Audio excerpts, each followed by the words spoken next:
എല്ലാവർക്കും നമസ്കാരം. നാരായണീയം ദശകം 2 ശ്ലോകം 10.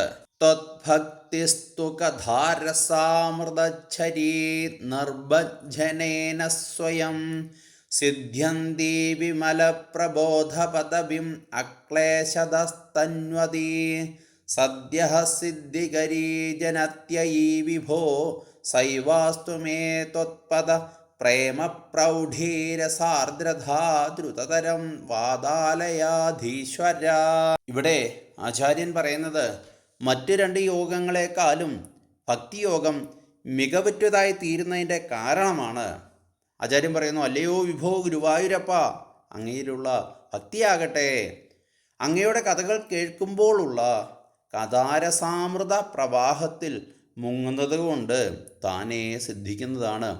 ഭഗവത് കഥകൾ കേൾക്കുമ്പോൾ അതിൽ മുഴുകി ഭക്തി സിദ്ധിക്കുന്നു. തന്മൂലം ആ ഭക്തിയിൽ കൂടി ശുദ്ധജ്ഞാനമാർഗം തെളിയുകയും ആ ജ്ഞാനം മോക്ഷത്തിലെത്തുകയും ചെയ്യുന്നു. അതിനാലാണ് ഏറ്റവും ഉത്തമമാകുന്നത് എന്ത്? ഭക്തിയോഗം. അതായത് ഭക്തിയോഗമാണ് ഉത്തമം. കർമ്മം, ജ്ഞാനം, യോഗം എന്നിവയിലൂടെയെല്ലാം ഉദ്ദേശം അങ്ങയിൽ ശുദ്ധഭക്തി ഉണ്ടാകുകയും മോക്ഷം ലഭിക്കുകയുമാണ്. മറ്റൊന്നുമില്ലെങ്കിലും ശുദ്ധഭക്തി മോക്ഷത്തിന് കാരണമാണ്. ഭഗവാൻ തന്നെ ഈ തത്വം ഗീതയിലും രാമായണത്തിലും ഭാഗവതത്തിലൊക്കെ പറയുന്നുമുണ്ട്. എന്നാൽ സർവേശ്വരനായ സർവശക്തനായ ഗുരുവായൂരപ്പ, അങ്ങയുടെ തൃപ്പാദങ്ങളിലുള്ള പ്രേമാതിരേകം കൊണ്ടുള്ള ആ ശുദ്ധഭക്തി എനിക്ക് എത്രയും വേഗം സിദ്ധിക്കുവാൻ കാരുണ്യമുണ്ടാകട്ടെ എന്ന് ആചാര്യൻ സൂചിപ്പിക്കുന്നു ഈ ശ്ലോകത്തിലൂടെ. ശുദ്ധരായ ഭക്തരെയാണ് ഭഗവാന് ഏറ്റവും പ്രിയപ്പെട്ടത്. ഭഗവാന്റെ പ്രിയം ലഭിക്കണമെങ്കിൽ ഭക്തി കൂടിയേ തീരൂ. ഭക്തനായാൽ പിന്നെ അതിൻ്റെ രക്ഷാഭാരം ഭഗവാൻ നോക്കിക്കോളും.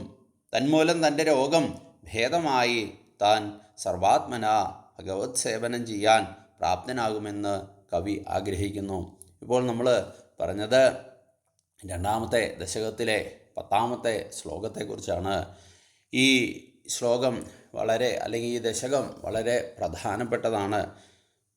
പഠിക്കുക, കേൾക്കുക. കുറേ കേൾക്കുമ്പോൾ നമ്മളിലേക്ക് ഭക്തിയാകുന്ന, വിശ്വാസമാകുന്ന മാർഗത്തിലൂടെ ഭഗവാൻ നമ്മളിലേക്ക് വ്യാപിക്കും. ഭഗവാൻ നമ്മളിൽ കൂടിയാൽ തന്നെ അറിയാം. കാരണം കൊടുങ്ങല്ലൂർ കാവ് തീണ്ടൽ ഒരു ഉദാഹരണമായി എടുത്താൽ, അമ്മ കൂടിയാൽ പിന്നെ നമ്മളല്ല.